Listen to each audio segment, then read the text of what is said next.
Hello everyone, it's Vampirora. I'm here today with Eric ESAM, a Smash 4 player.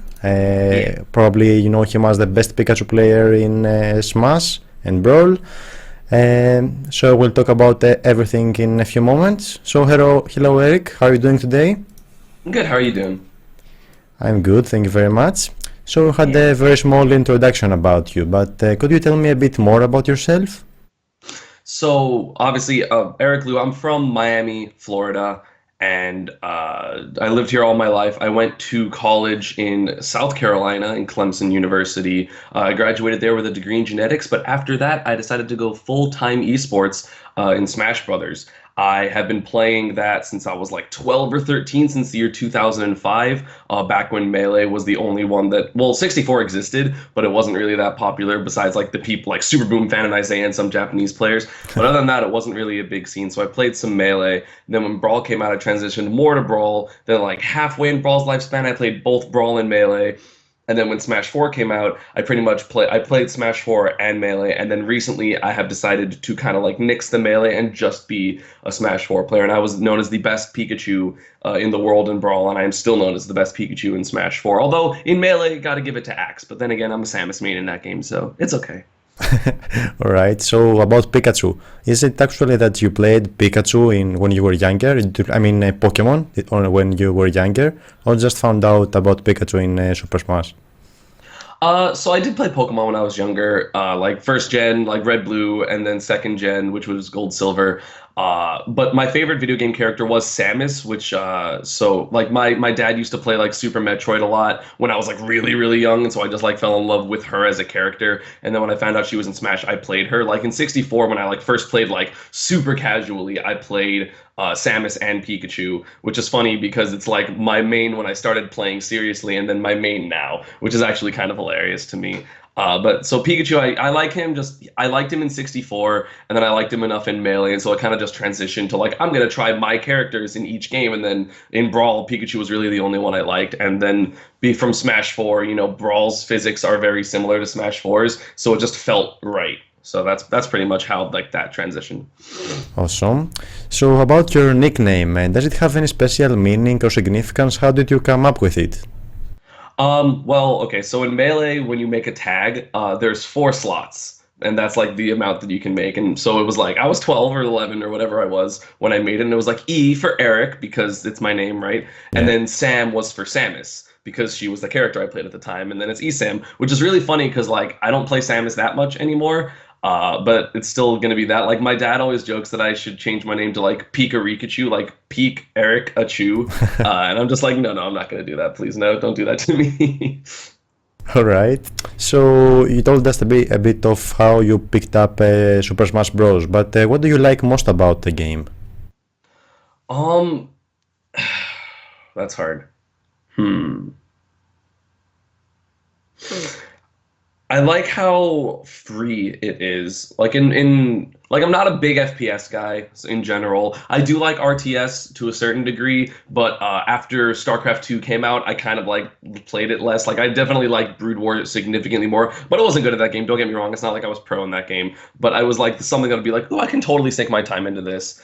And then after that, but for Smash, it's just like really free flowing, and other fighting games are more strict because there's a corner, you don't have double jumps. It's less, it's like you can move forward or dash, and that's it. And then like jump forward, jump up. Like there's not a lot of wiggles or like any like kind of like cool movement.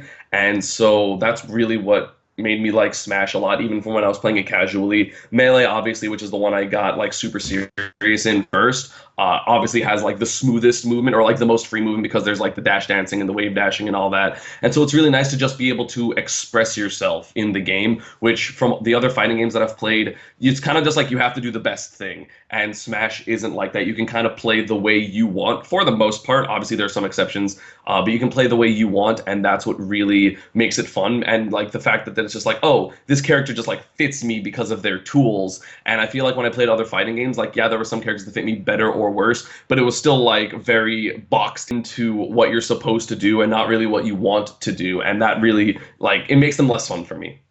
I see. All right. So, how do you approach this tournament and how do you prepare for it in order to be in shape? So pretty much, if I have like a specific matchup that I'm uncomfortable in, I'll either watch videos or like I'll theorize like what I'm supposed to do, and hopefully I can get some matchup experience. My training partner MVD actually plays like a plethora of characters, so it's not like he's like just Diddy Kong, which is his main. He plays like 7 or 8 characters at a pretty proficient level, and so if I'm struggling with one of those matchups, I'm like, hey, can you play this character for a little bit? I want to like test this matchup or whatever like that, and then obviously get enough sleep. Prepare for your bracket, just general things. I mean, I play enough that I'm always kind of like in shape, but you never know what's going to happen at a tournament. And recently I've actually been practicing when I'm like tired or hungry or like kind of sick, because you never know the conditions you're going to be at in a tournament. Like if I feel kind of bad in a turn, like I don't want to have to feel 100% perfect to play. Well, I want to be able to play if I'm tired or if I'm sick or if I'm hungry or if I'm anything like that. And so sometimes if I'm hungry, I'll be like, instead of deciding to go eat, I'll be like, oh, let me practice for an hour and a half to see if I can still do the things I want, even though I'm not in a perfect condition right now. And I feel like that's actually something that people need to do more, because everyone kind of just tries to practice in perfect conditions. And that's not going to be the case all the time at tournaments, especially when there are so many throughout the year now. So, which matchup do you have the most difficulties to play against? My most difficult matchup is definitely Mario. I've lost to more Marios than I have any other character. But like the last time I lost to the character, I finally was like, okay, like I'm just playing a different character for this matchup. And my Mewtwo's actually got pretty good at it, and it's had some pretty good results recently. Obviously it wasn't at a national yet. It was just like at, like a round one of a different regional, and then versus my training partner's Mario. So hopefully that works at a major, because I'm actually going to one this weekend at UGC. So I'm going to be I'm hopeful, because that's something I definitely need to I need to work on, because that matchup is very difficult for Pikachu. And it's not so much like I can't do it, it's just like, why would I do it in a more difficult situation when I could just make it easier on myself? Because you might as well not put in the extra work, Of course. Okay, so what do you think is really a really underexplored or underdeveloped trait that a lot of top smashers have? There's actually two things for the most part, which is the ground game in general is pretty underdeveloped. Rolling is such a good option in Smash 4 that generally your ground movement is going to be like dashing and rolling, as opposed to anything with like microspacing or pivoting or crouching or crawling or things like that, or just like playing on the ground in general. And then the short hop game is also very good. So people either are like running and rolling or short hopping, and there's not really just like people spacing on the ground like precisely. So that's one thing that's really underdeveloped. And then the second one is just off-stage play. A lot of people are very scared to go off-stage, even though it is the easiest to recover in this game that it is in any other Smash game, because there's no, like, you can't grab a ledge from someone, because, like, everyone can just grab the ledge at all times. And so you can actually afford to go way deeper with your edge guards for the most part, because it is just so easy to recover. And I feel like a lot of people don't do that. There are a few people that do, mostly myself, Sheik players, so like Mr. R and Void, and then Nairo. We'll all go off stage, but a lot of people won't generally like mess with people all the way off stage. And I feel like people could, and they would actually get a lot of early kills that they don't honestly get right now. I see. Interesting. So let's say that you're in charge of making some changes in Smash. What would you change? Well, for my own selfish reason, make Pikachu's neutral air stronger like it was in Brawl. I really like that. Not having a kill aerial is kind of annoying. And also the other selfish thing is make Samus's bombs explode on contact, so people can't just mess with him when you're trying to land. But like in terms of like an overall game balance thing, I would probably make rolls a few frames laggier or less invulnerable, just because like they're kind of really, really, really way too good right now. I would probably normalize some things, like when you're on the ledge and you get up like normally, there's like a range of different like numbers of frames that you're invulnerable for depending on your character. And so I feel like if you normalize that and everyone had the same one, it would be pretty good, because then you wouldn't have to remember like specific timings for like random characters for no reason. Same with air dodges. But other than that, probably just like they would be like very, very specific moves that I would change. Like Bayonetta's down air shouldn't be as strong as it is. Mario's down air should probably have a little more lag, but like nothing too major. Just like, my personal complaints with like this move is kind of stupid, but there are like a lot of stupid moves in the game, so it kind of like balances itself out. All right. So will we see a resurgence of your Samus soon enough? Actually, yes. Okay, so since I stopped playing Melee as much, I still want to get my Samus fix because again, she is my favorite video game character. And so I've been playing her a little more. I played her throughout most of my run at Smash the Record, which was a charity tournament for St. Jude Children's Hospital. But obviously that tournament was a little less serious, and so I didn't really mind if I was losing that much. But I do have my Samus for a few specific matchups in the game, and hopefully I can actually use her in them because like it's a different matchup that I kind of struggle with Pikachu, which is a Corrin. So I have Samus for that because I talked to the best Samus. I'd probably put myself as second or third best Samus, but I talked to the best Samus, and she was like, "Oh, definitely, yeah, Samus beats Corrin, so go do that." And so I'm kind of learning it.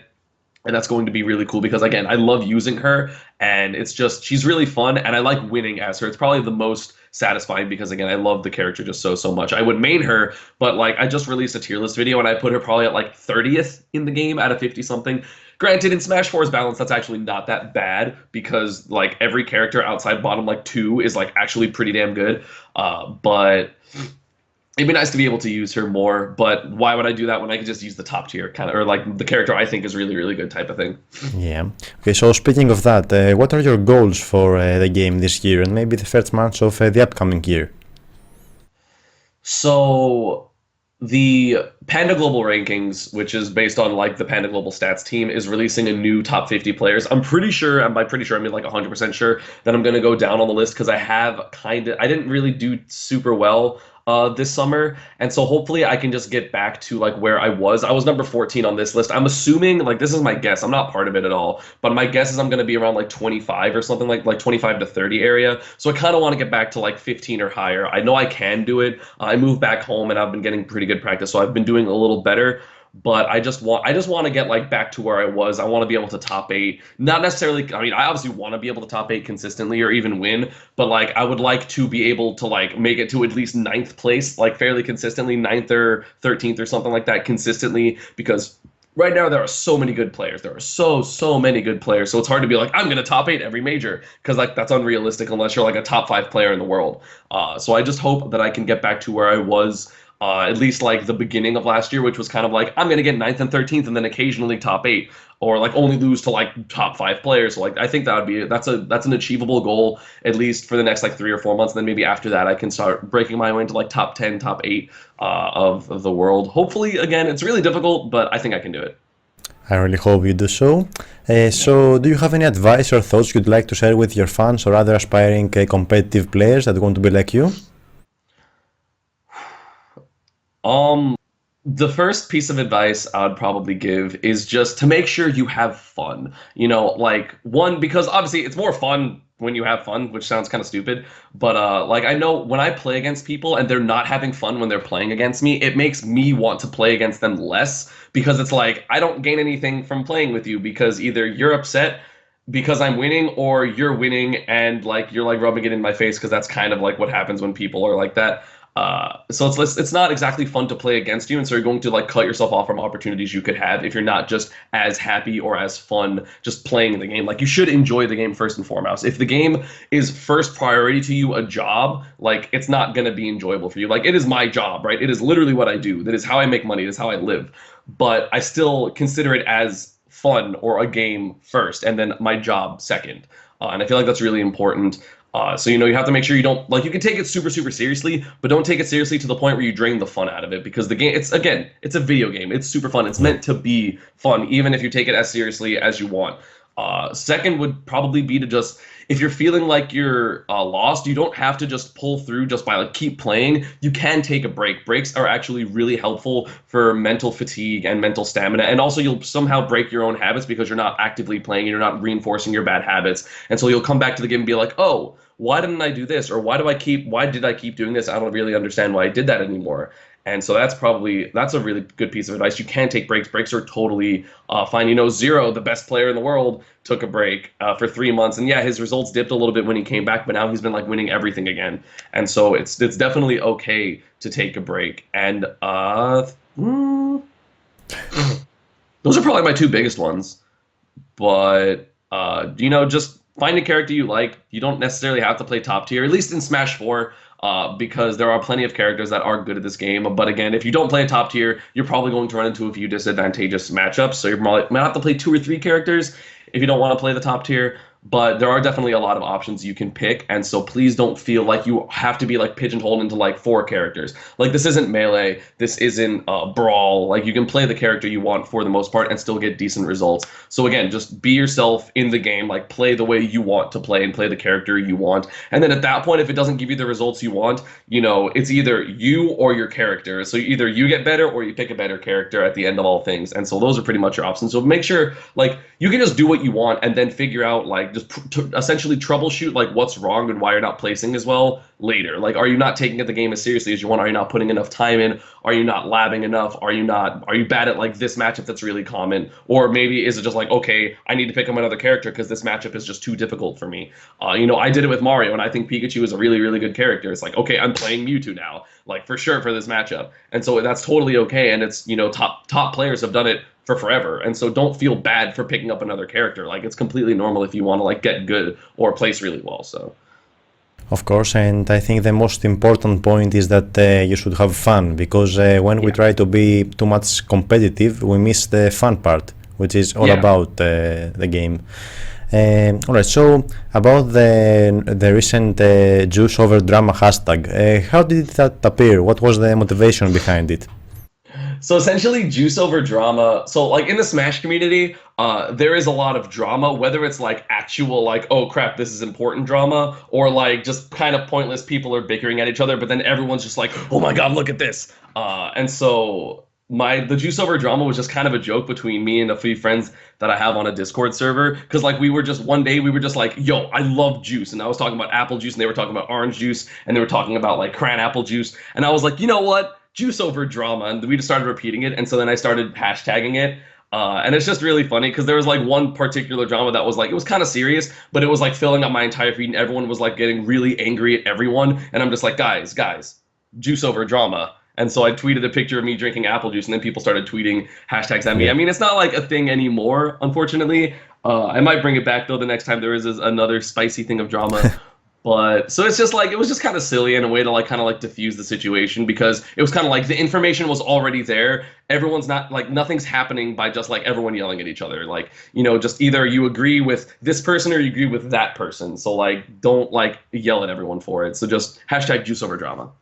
I see, all right. So I think it's time to proceed to the serious part of this interview. So I want you to tell me your favorite type of food. My favorite food is a Cuban dish called picadillo. It's essentially ground meat with like tomato sauce and olives and onions and green pepper that are like all mixed into like the saute, and it is absolutely amazing. You know, it was the first thing I learned how to cook when I moved to college. But now that I'm back in Miami, I don't have to cook it as much because I can just get some from my parents. Yay! But it's just it's definitely my favorite food. I've always enjoyed it pretty much my whole life. Obviously, like the staples, like pizza is really strong, burgers are strong. Then like my favorite dessert though is key lime pie. Oh, key lime pie is good, or natilla, which is like some vanilla custard type thing. It's super good. What's that pie? I haven't heard of it before. Key lime pie. It's essentially it's just. So it's just like sour and sweet with like a nice crust. It's just it's good. It is good. I don't know like where it originated from, but it's delicious. All right. So let's say you can spend a day with any person on the planet, whatever, not just from the esports scene. Who's your pick? Probably Bill Nye the Science Guy. One, because I liked the show when I was younger, and two, he just seems like someone that would be fun to talk to because he's like serious, but also like he's really obviously smart, so I could ask him a bunch of stuff. But then at the same time, it's like I feel like he could just like talk crap between each other, just because I feel like he has a fairly like jovial personality. Like he's pretty happy all the time and just like not serious but also serious. And so it'd be fun to spend a day with him or Neil deGrasse Tyson, who's like an astrophysicist or something like that. Like he's also a super smart guy. That's kind of like similar. They're friends, and so can I get like a 2-in-1 combo? Just have both of them together and just like watch them banter and just be like, this is the best thing ever. Awesome, I do hope you meet them. So let's say that you're a castaway on a remote, isolated island. You have to choose one Smash personality to help you survive. Who would it be? As in like a person in Smash, a person, right? Not a character.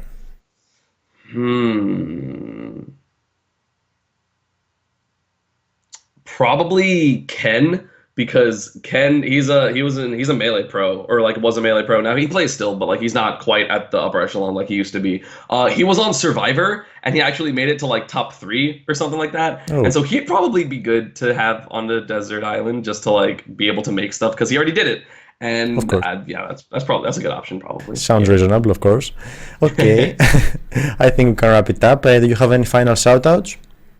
Shout outs to Panda Global as always, and all the partners and stuff that are on my sleeves: Twitch, OCZ, Vertigear, Into the AM, and of course Geico. Thank you to having me for this interview, and yeah, that's about it. Thank you all for watching, though. Awesome, thank you. The honor is all mine. It was great to have you here today. So you can all follow Isam on Twitter at PG_Isam. I have it written right here. Please drop him a follow. Also, you will see my subscribe button appear somewhere in the screen. If you enjoy those interviews, please subscribe to keep up to date. Yeah, all right. So thank you once again. Thank you everyone for watching. Till the next time. Bye. Bye bye.